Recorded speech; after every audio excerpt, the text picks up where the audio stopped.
like most well-bred ladies. I was never taught to embroider. I was taught to watch and listen. I was taught to fight. I'm coming to find you, Mother.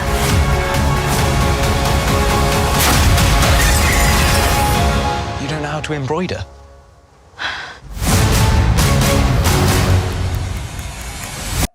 Hi. Hi, Millie, or should I say Miss Holmes? Now, I loved Enola Holmes, the mystery, the adventure, there's history, there's romance. It was a fun ride at the end of the day.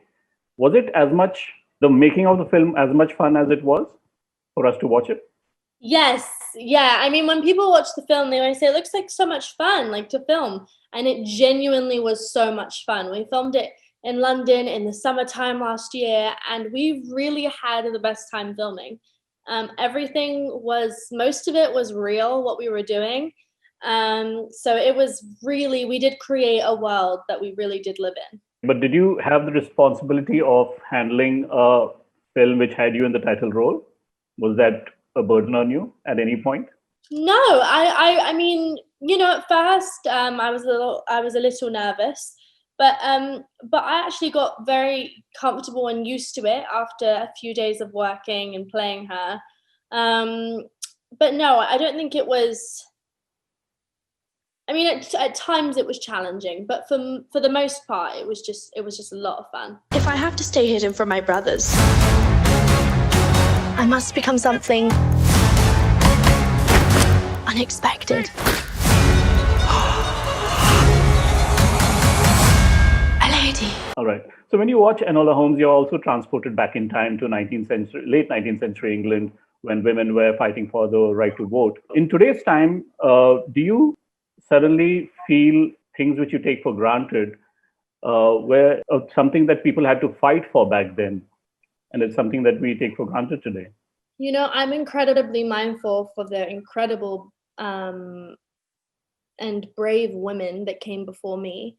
They did lots so that I could be here, that I could do what I'm doing. And for that, I am going to be forever in debt to the women that paved the way for women in movie, women in TV, overall just women in film. Specifically politics, I'm very lucky that we had these women that were back then classed as wild and insane, and uneducated, and nowadays classed as genius and powerful and influential. I personally am very grateful, and I do find myself taking it for granted at times, because that's all I've ever known is the right to vote. Right. But I couldn't imagine not being able to say what I want to say or vote for who I want to vote for. I mean, I'm not old enough, but at the point when I'm in London, obviously I'm not an American citizen, but to have the right to say what I want to say is extremely important, and I'm forever grateful for the women that came before me that put themselves in harm's way to fight for what they believe in. Did you also grow up on a diet of healthy detective books? Most of us have grown up on Famous Five or Secret Seven and The Hardy Boys or Nancy Drew, even Tintin. What about you? No, I haven't been incredibly exposed to mystery novels, books, films, TV shows. I've never really. I like true crime, and I'll watch like investigations and stuff like that. But no, not compared to what you have. You seem like a complete buff. That's right. Not even Sherlock Holmes? No, I haven't. Okay. No, I know I should have done that. But I guess I was just too focused on Enola. Now, our future is up to us is a mantra that the film gives us. Mm-hmm. Is that something that you relate to, and is that something that you used in your own life? Yes, I mean, I definitely relate to the quote, "Our future is up to us."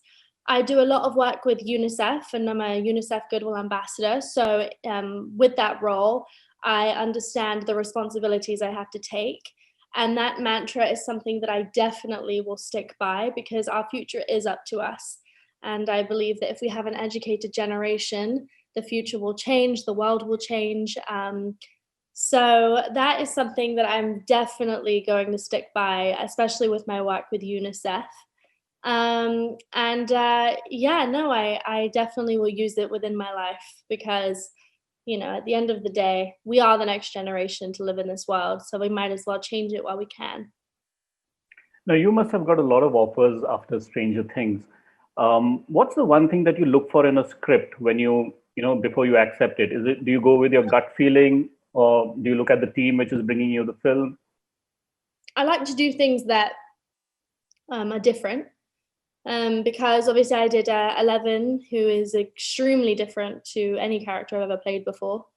And then, we have Madison, who is very outspoken and feisty and has an incredibly cool personality about her. And then you have Enola, who's extremely unique. And I look for strong characters, strong female characters that show diversity and that are extremely unique and eccentric and that are inspiring. And I think every character I've played is very inspiring. Okay, great. And I'm only saying that because they've inspired me. All right, great. Thanks so much. And Thank all you. the best for Enola Holmes. Thank you very much.